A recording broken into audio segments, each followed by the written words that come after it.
नमस्कार। दैनिक पत्र पत्रिकाको संगालो कार्यक्रम अखबारमा स्वागत छ। साथमा छु म निर्मला ठकुराठी। आज मिति 2079 साल मंगिर महिनाको 13 गते मंगलबार, तदनुसार 2022 नोभेम्बर 29 तारीक नेपाल सम्वत 1143।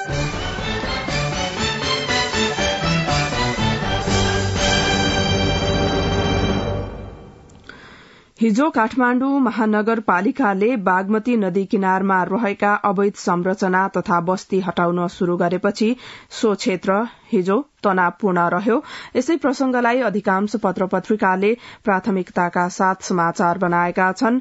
बागमती किनारका बस्ती हटाउँदा तनाव शीर्षक दिँदै गोरखापत्रले मुख्य समाचार बनाएको छ।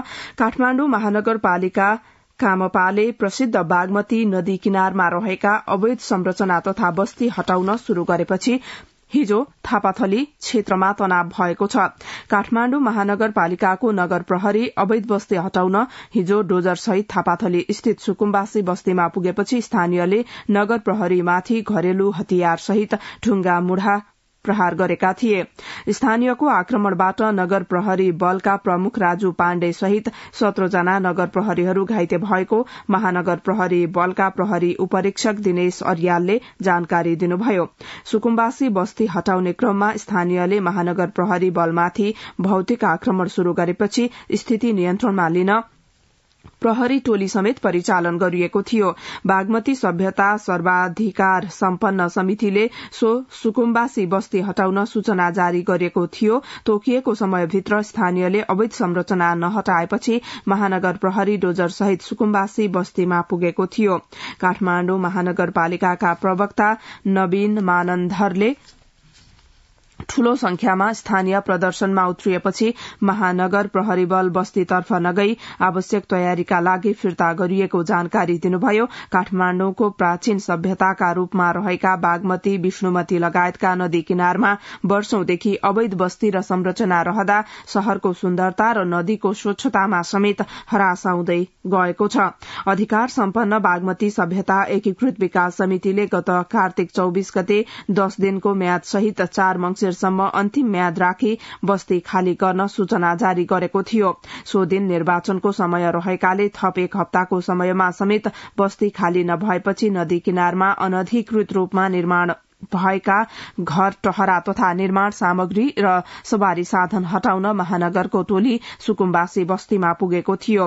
काठमाण्डु महानगरपालिका नगर प्रहरी उपरीक्षक दिनेश अर्यालका अनुसार स्थानीयले भौतिक आक्रमण गर्न थालेपछि काठमाण्डु महानगरपालिकाबाट झण्डै 200 जना र नेपाल प्रहरीबाट 100 जनाको हाराहारीमा सुरक्षाकर्मी परिचालन गरिएको बताउनुभयो। बागमती किनारका बस्ती हटाउँदा तनाव शीर्षकमा गोरखापत्रले मुख्य समाचार बनाएको छ। यसैगरी थापाथलीको सुकुम्बासी बस्ती तनावग्रस्त, नगर प्रहरी बलका प्रमुख सहित 36 जना घाइते नेपाल समाचार पत्रले मुख्य समाचार बनाएको छ। यसैगरी नेपाल समाचार पत्रले उपशीर्षक दिँदै प्रहरीको पूर्ण सहयोग भएन शीर्षकमा खबर बनाएको छ। काठमाण्डु महानगरपालिकाले नेपाल प्रहरी र सशस्त्र प्रहरीको पूर्ण सहयोग बिना हचुवाको भरमा थापाथली स्थित सुकुम्बासी बस्तीमा डोजर लगाउन पठाउँदा काठमाण्डु महानगरपालिका प्रहरी प्रमुख पाण्डे सहित 36 जना महानगर प्रहरी घाइते भएका छन्। सुरक्षा कवच र लाठी बिना नै थापाथली पुगेका महानगर प्रहरीलाई सुकुम्बासीले इट्टा, ढुंगा र लाठी प्रहार गर्दा महिला प्रहरी पनि सख्त घाइते भएका छन्। काठमाण्डु महानगरपालिकाका प्रवक्ता नवीन मानन्धरले नेपाल प्रहरीले पूर्ण सहयोग नगरेको कारण काठमाण्डु महानगरपालिकाका 36 प्रहरी घाइते भएको बताउनुभयो। उहाँले भन्नुभयो, नेपाल र सशस्त्र प्रहरीले पूर्ण सहयोग गर्छु भनेको थियो, तर सोचे अनुसार सहयोग हुन सकेन। महानगर प्रहरीलाई अघि सारेर नेपाल प्रहरीको टोली पछाडि बसेको कारण काठमाण्डु महानगरपालिका प्रहरीलाई क्षति पुगेको हो। प्रहरीको पूर्ण सहयोग भएन, नेपाल समाचार पत्रमा खबर छ।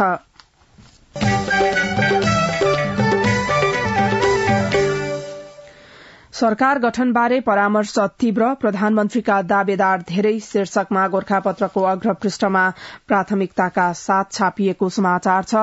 प्रतिनिधि सभा र प्रदेशसभा निर्वाचनको मतगणना अन्तिम चरणमा पुगिरहँदा प्रमुख राजनैतिक दलहरूबीच नयाँ सरकार गठनका सन्दर्भमा गहन छलफल शुरू भएको छ। चुनावी परिणामको रुझान अनुसार त्रिशंकु संसद बन्ने निश्चित देखिएपछि दलहरूबीच सरकारको नेतृत्व र सहभागिताबारे आन्तरिक र बहुपक्षीय छलफल आरम्भ भएको हो। सत्ता साझेदार राजनैतिक दलका शीर्ष नेता नयाँ सरकार गठनका सन्दर्भमा गहन संवादमा जुट्नु भएको छ।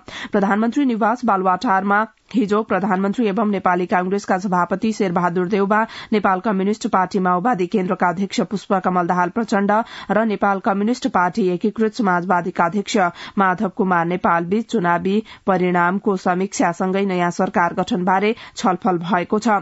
कांग्रेस प्रवक्ता डाक्टर प्रकाश शरण महतका अनुसार सत्ता साझेदार दलका शीर्ष नेताहरू गठबन्धनलाई निरन्तरता दिन सहमत भएको र शीर्ष नेताहरू अब निरन्तर छलफलमा जुट्ने बताउनुभयो।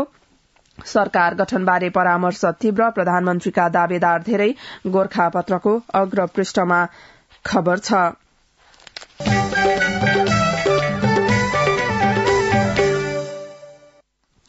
बहुमत पुग्नेमा ढुक्क, पावर शेयरिङमा चासो नयाँ पत्रिकाको मुख्य खबरको शीर्षक हो यो।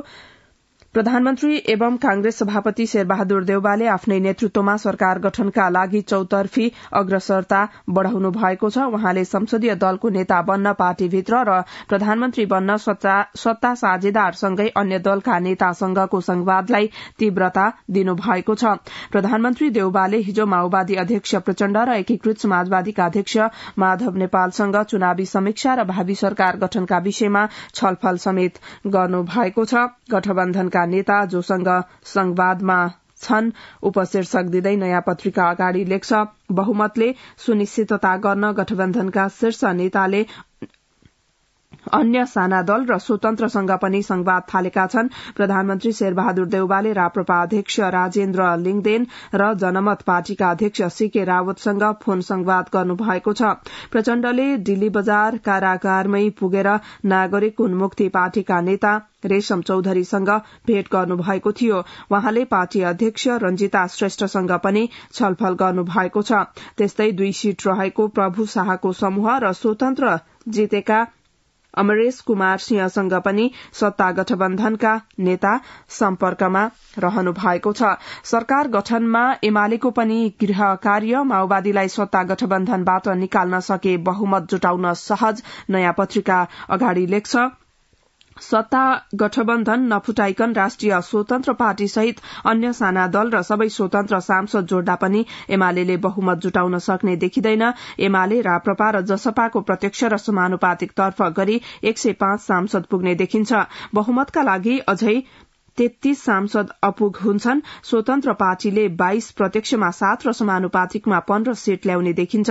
नागरिक उन्मुक्ति पार्टीका 3, नेमकिपा र जनमतका 1 र 5 सांसद स्वतन्त्र सांसद छन्। यी सबैले साथ दिँदा पनि 1 सांसद अझै अपुग हुन्छ।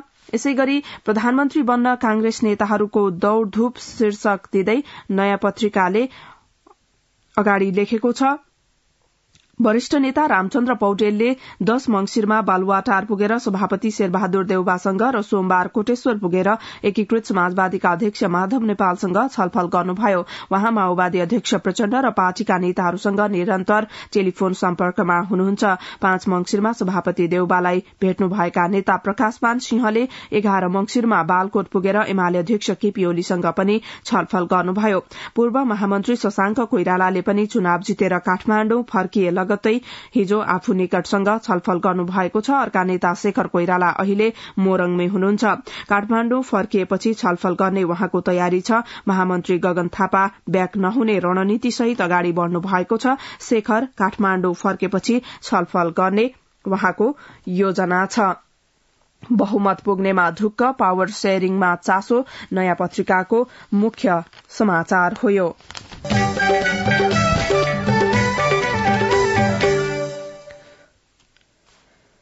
कांग्रेसमा प्रधानमन्त्रीका आधा दर्जन आकांक्षी नागरिकले मुख्य खबर बनाएको छ। यसैगरी ओलीको नेतृत्वमा सरकार बनाउन कसरत अर्को शीर्षकमा नागरिकमै समाचार रहेको छ। बदलियो राजनीतिक परिदृश्य कान्तिपुरले मुख्य समाचार बनाएको छ। मंगिर 4 मा सम्पन्न आम निर्वाचनले संसदको समीकरणमा व्यापक फेरबदल ल्याएको छ। संघीय राजनीति सहित मध्य नेपालमा राष्ट्रिय स्वतन्त्र, पश्चिम तराईमा नागरिक उन्मुक्ति र मधेसमा जनमत पार्टीको उदय भएको छ। स्थापित दलहरू आफ्ना परम्परागत प्रभाव क्षेत्रमा खुम्चिएका छन् भने केही नयाँ क्षेत्रमा फैलिएका छन्। प्रत्यक्ष तर्फको 165 मध्ये हिजो रातिसम्म 158 क्षेत्रको परिणाम आउँदा कांग्रेसले अघिल्लो निर्वाचनको तुलनामा दोब्बर भन्दा बढ़ी सीट जितेको छ। एमाले र माओवादीले भने आधा जसो सीट गुमाएका छन्। 7 सीट जितेको राप्रपा राष्ट्रिय पार्टी बन्ने निश्चित भएको छ। एकीकृत समाजवादीले प्रत्यक्ष तर्फ 10 सीट हात पारेको छ भने मधेसका 2 प्रमुख दल जसपा र लोसपा पहिले भन्दा खुम्चिएका छन्। राष्ट्रिय स्वतन्त्र पार्टीले 7 सीट जितेको छ। बदलियो राजनीतिक परिदृश्य कान्तिपुरको मुख्य समाचारको शीर्षक हो यो। यसैगरी 5% मत बदर शीर्षक दिँदै कान्तिपुरले अग्रपृष्ठमा खबर बनाएको छ। प्रतिनिधि सभा र प्रदेश सभा निर्वाचनमा सरदर 5% मत बदर हुने देखिएको छ। 165 क्षेत्रमध्ये निर्वाचन आयोगको सूचना प्रणालीमा हिजोसम्म अध्यावधिक 153 क्षेत्रका 1,65,23,163 मतदाता मध्ये 1,01,59,057 जना अर्थात 61.48% मतदान गरेका थिए। यसमध्ये 96,45,704 मत सदर भएको छ। 5,13,353 अर्थात 5.05% मत बदर भएको छ। 5% मत बदर शीर्षकमा कान्तिपुरको अग्रपृष्ठमा समाचार छ।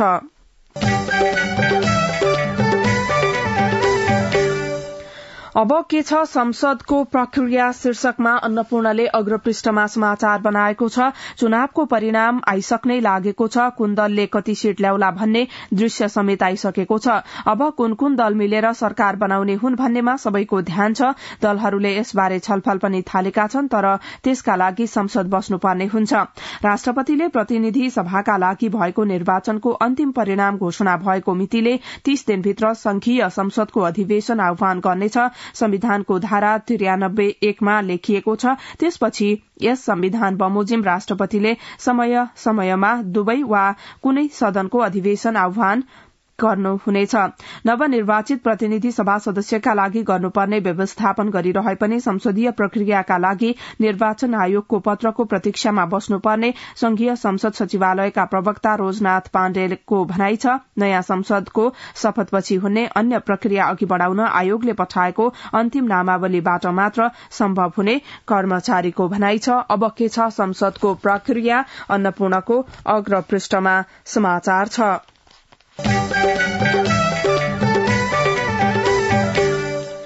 रेडियो नेपालबाट कार्यक्रम अखबार सुन्दै हुनुहुन्छ। अब केही बेर विज्ञापन र सन्देश। सुन त, भोलिको मिटिङको लागि सबैलाई फोन गर्यो? छैन सर, मेरो मोबाइलमा ब्यालेन्स नै थिएन। अलि पछि गर्छु ल्यान्डलाइनबाट। ल हेर, मोबाइलमा ब्यालेन्स छैन भनेर हुन्छ? तिमीलाई थाहा छैन यस कार्यालयले नेपाल टेलिकमको कर्पोरेट युजर ग्रुप अर्थात सीयूजी सेवा लिएको छ। तिम्रो नम्बरलाई पनि सीयूजीमा सहभागी गराउन। अनि सर, मेरो त प्रिपेड नम्बर हो नि। अहिले नेपाल टेलिकमले प्रिपेड र पोस्टपेड दुवै फोनमा सीयूजी सेवा लागू गरिसकेको छ। सीयूजीमा आबद्ध भएपछि हाम्रो कर्मचारीहरू बीच निशुल्क र नेपाल टेलिकमको नेटवर्कमा सस्तो दरमा फोन तथा एसएमएस गर्न र डाटा चलाउन पाइन्छ नि। तिमीलाई थप जानकारी चाहिएमा नेपाल टेलिकमको वेबसाइट www.ntc.net.np मा हेर न। नेपाल टेलिकम, राष्ट्रको संचार। अब पत्र पत्रिकामा भएका बाँकी प्रसंग। छोटकरीमा मौद्रिक नीतिप्रति उद्योगी व्यवसायीको धारणा, राष्ट्र बैंकको प्रयास टालटुले समाधान मात्रै कारोबारले मुख्य समाचार बनाएको छ। नेपाल राष्ट्र बैंकले आइतबार गरेको मौद्रिक नीतिको पहिलो त्रैमासिक समीक्षाले माग सम्बोधन गर्न नसकेको भन्दै निजी क्षेत्र असन्तुष्ट बनेको छ। बैंकको उच्च ब्याजदर घटाइनुपर्ने र केन्द्रीय बैंकले ल्याएको चालू पुँजी कर्जा मार्गदर्शन फिर्ता हुनुपर्ने माग सहित आन्दोलित निजी निजी क्षेत्रले मौद्रिक नीतिको समीक्षाले टालटुले समाधान मात्र खोजेको टिप्पणी गरेको छ। आम निर्वाचनका कारण रोकिएको निजी क्षेत्रको आन्दोलन मौद्रिक नीतिको त्रैमासिक समीक्षापछि पुनः शुरू गर्ने तयारी अघि बढ़ाइएको नेपाल उद्योग वाणिज्य महासंघका उपाध्यक्ष दिनेश श्रेष्ठले जानकारी दिनुभयो। मौद्रिक नीतिको त्रैमासिक समीक्षाले हामी उद्योगी व्यवसायीका माग सम्बोधन गर्न सकेन, त्यसैले अब यस अघि तय गरिएका आन्दोलनका कार्यक्रम पुनः सञ्चालन गर्नुको विकल्प रहेन, उपाध्यक्ष श्रेष्ठले भन्नुभयो। त्रैमासिक समीक्षाबाट आर्थिक स्थायित्व कायम हुन नसक्ने उल्लेख गर्नुहुँदै वहाँले बजारको तरलता अभाव समाधान गर्दै चर्को ब्याज दर घटाउनु पर्ने माग सम्बोधन गर्न नसकेको बताउनुभयो। मौद्रिक नीतिप्रति उद्योगी व्यवसायीको धारणा, राष्ट्र बैंकको प्रयास, टालटुले समाधान मात्रै कारोबारले मुख्य समाचार बनाएको छ।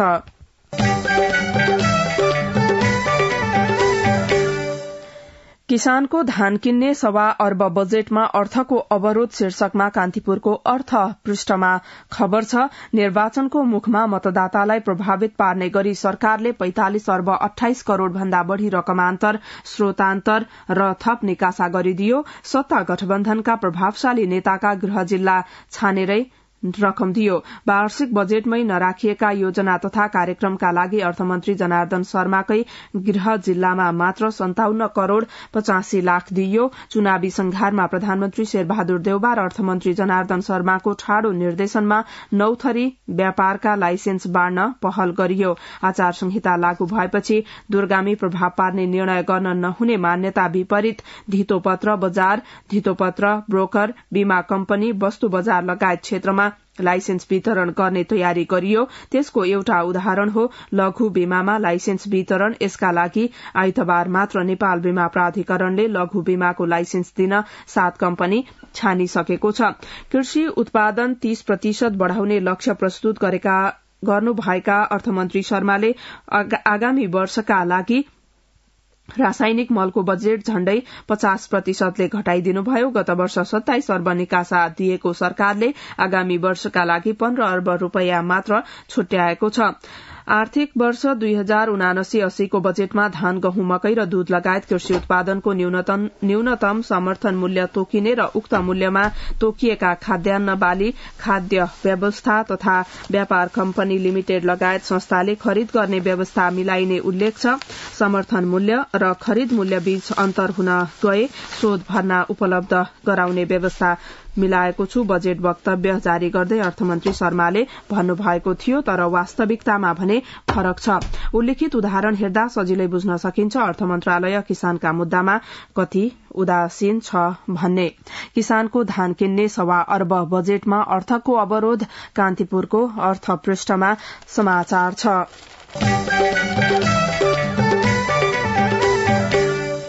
मेलम्चीको पानी एक सातामा सुन्दरी जल आउने गोरखापत्रको अग्र पृष्ठमा समाचार छ। मेलम्ची नदीको पानी काठमाण्डु उपत्यकामा तेस्रो पटक ल्याउन मुहानबाट आयोजनाको सुरुङमा पठाइएको छ। बाढ़ी पहिरोको जोखिम हुन सक्ने भन्दै गत असार 17 गतेदेखि सुरुङको ढोका बन्द गरिएको थियो। मेलम्ची खानेपानी आयोजनाका प्रवक्ता राजेन्द्र प्रसाद पन्तले सिन्धुपाल्चोकको हेलम्बु गाउँपालिका स्थित अम्बाथानमा रहेको मुहानबाट सुरुङमा पानी पठाउन शुरू गरिएको जानकारी दिनुभयो। करिब 5 महिनापछि मुहानबाट सुरुङमा पानी पठाइएको हो। अस्थायी रूपमा मेलम्ची नदीको पानी पुनः काठमाण्डु पथान्तरण गर्न थालिएको हो। अम्बाथानदेखि सुन्दरी जलसम्म सुरुङको लम्बाई 26 किलोमिटर रहेको छ। मेलम्चीको पानी एक सातामा सुन्दरी जल आउने गोरखापत्रको अग्र पृष्ठमा खबर छ। आजदेखि कोरोना बीमा भुक्तानी नयाँ पत्रिकाको अर्थ पृष्ठमा समाचार छ। निर्जीवन बीमा कम्पनीहरूले आजदेखि कोरोना बीमा दावी रकम भुक्तानी गर्ने भएका छन्। कम्पनीहरूले व्यक्ति र परिवारको नाममा रहेको पोलिसीलाई प्राथमिकतामा राखेर भुक्तानी गर्ने नेपाल बीमक संघले जनाएको छ। संघका अनुसार व्यक्ति र परिवारको 25,004वटा पोलिसीको दावी भुक्तानी गर्न बाँकी छ। तर अहिले सरकारले निकासा गरेको र प्राधिकरण सहित कम्पनीहरूले भुक्तानी गर्नुपर्ने रकम जोड्दा 1 अर्ब 1 करोड़ रूपियाँ मात्रै भुक्तानी गर्न सकिन्छ। सो रकमबाट 18,060वटा बीमा पोलिसीको मात्रै दावी गर्न सकिने संघको जिकिर छ। यो संख्या कम्पनीहरूमा परेको व्यक्ति वा परिवारको पोलिसी संख्याको 72% हो। आजदेखि कोरोना बीमा भुक्तानी नयाँ पत्रिकाको अर्थपृष्ठमा खबर छ। यसै गरी एमसीसी कार्यान्वयन शुरू, 315 किलोमिटर लामो प्रसारण लाइन बनाउन टेण्डर नयाँ पत्रिकाकै अर्थपृष्ठमा खबर छ। अमेरिकी सरकारको मिलेनियम च्यालेन्ज कर्पोरेशन एमसीसी अन्तर्गत बन्ने 4 प्रसारण लाइन निर्माणका लागि ग्लोबल टेण्डर आह्वान गरिएको छ। एमसीसी कार्यान्वयन गर्ने निकाय मिलेनियम च्यालेन्ज अकाउन्ट एमसीसीए नेपालले हिजो एक सूचना जारी गर्दै प्रसारण लाइन निर्माणको टेण्डर आह्वान गरेको हो। एमसीसी कार्यान्वयन शुरू, 315 किलोमिटर लामो प्रसारण लाइन बनाउन टेण्डर नयाँ पत्रिकाको अर्थपृष्ठमा खबर छ।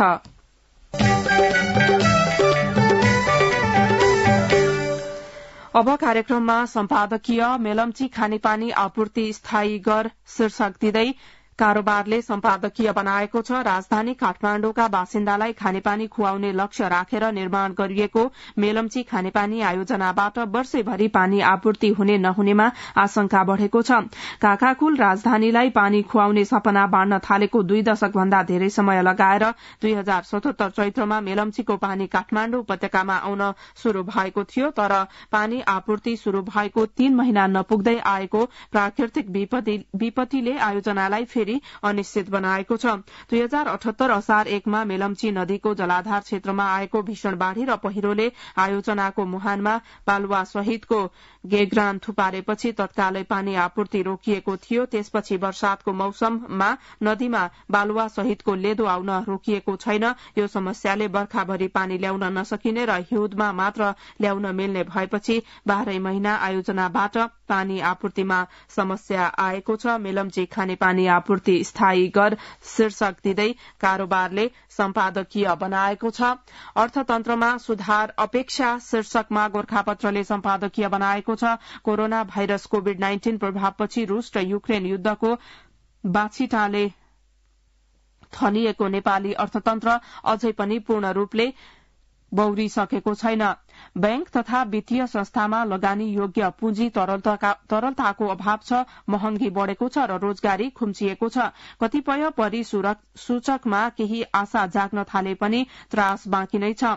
मुलुकलाई आर्थिक दुर्घटनाबाट बचाउने गरी विभिन्न नीति नियम तथा कार्यक्रम सञ्चालन गर्नु अनिवार्य छ। अन्यथा दक्षिण एसियाली राष्ट्र श्रीलंकाको आर्थिक नियति भोग्नुपर्ने अवस्था नआउला भन्न सकिँदैन। यसका निम्ति देशको ढुकुटी सम्हाल्ने निकायले नै निकै सोच विचार गरेर भावी कदम चाल्नुको कुनै विकल्प छैन। यसै सन्दर्भमा नेपाल राष्ट्र बैंकले चालू आर्थिक वर्ष 2079-80 को मौद्रिक नीतिको पहिलो त्रैमासिक समीक्षा सार्वजनिक गरेसँगै अर्थतन्त्रमा सुधारको अपेक्षा गरिएको छ। मुलुकको केन्द्रीय बैंकले मुलुकको अर्थतन्त्रको वर्तमान अवस्थालाई दृष्टिगत विचार गरेर विभिन्न किसिमका नीतिलाई निरन्तरता, नियन्त्रण तथा नयाँ व्यवस्था गरेको पाइएको छ। यो राष्ट्र बैंकको जिम्मेवारी तथा दायित्व समेत हो। अर्थतन्त्रमा सुधार अपेक्षा गोरखापत्रले सम्पादकीय बनाएको छ।